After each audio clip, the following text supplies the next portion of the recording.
crois pas à la vaccination obligatoire pour ce vaccin. Parce que d'abord, il faut être toujours très honnête et très transparent. On ne sait pas tout sur ce vaccin comme on ne sait pas tout sur le virus. À chaque étape, on dira tout ce qu'on sait sur l'efficacité. Là, on a des premiers chiffres qui viennent des autorités de santé et des labos. Mais donc, on doit savoir, à chaque fois, il y a un bilan coût-avantage de la vaccination. Et après, je crois beaucoup plus au travail de conviction par la transparence qu'à l'obligation. Sur des vaccins auxquels on était très habitués pour les enfants, qu'on fait depuis des décennies, on a décidé la vaccination obligatoire en début de mandat. Ça a été un très gros débat démocratique dans notre pays. Ouais. Et on était avec des vaccins qu'on connaissait par cœur. On avait des décennies de recul.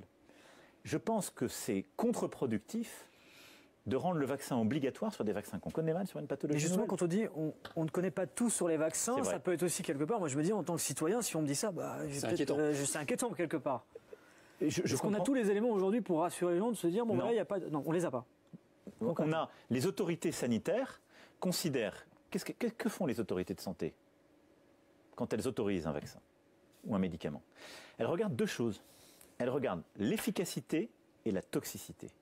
Parce qu'il ne faut jamais oublier qu'un médicament, comme d'ailleurs c'est l'origine du terme pharmacone en grec, c'est à la fois le médicament et le poison. Tout médicament, on sait, si c'est mal utilisé, ça a des effets secondaires, ça peut être mauvais. Et donc elles font le bilan et elles regardent est-ce que c'est efficace et au-delà de quel point.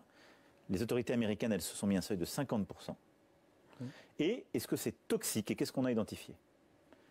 Mais il vient d'arriver. Donc là, elles disent, pour nous, ces médicaments, le Pfizer-BioNTech, puisqu'il a été autorisé aux États-Unis, elles disent il est plus de 50% des cas, donc plus de 50% des cas efficaces, et il a une toxicité qui ne pose pas de questions. Et ils vont, je pense, dire quels sont les risques et pour qui. Moi, je n'ai pas toutes les informations au moment où je vous parle.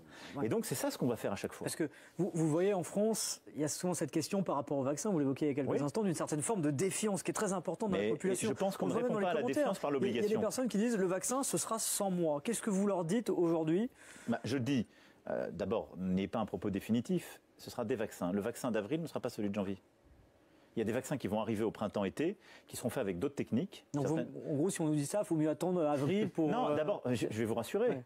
Je vais vous rassurer. Décembre, janvier, février, ce ne sera pas une liberté. Vous ne pourrez pas aller sonner ou appeler une adresse pour avoir le vaccin. On va être obligé, compte tenu de la faible dose et des priorités, d'aller sur des cibles privilégiées et d'aller d'abord vacciner celles et ceux pour qui il y a un intérêt, celles et ceux pour qui c'est le plus sensible. Vous ne pourrez pas, par exemple, si vous, en janvier, vous dites « je veux me faire vacciner » et que vous y alliez, on vous dira non. Donc c'est à un moment donné qu'on va ouvrir à la vaccination pour toute la population, et ce moment donné, ça a été précisé hier par le Premier ministre, le ministre et le professeur Fischer, ça va arriver dans une phase, je dirais, après. Là, la première phase, il faut déjà organiser la vaccination des personnes qui ont le plus de risques de développer les formes graves et qui ont plus de mortalité.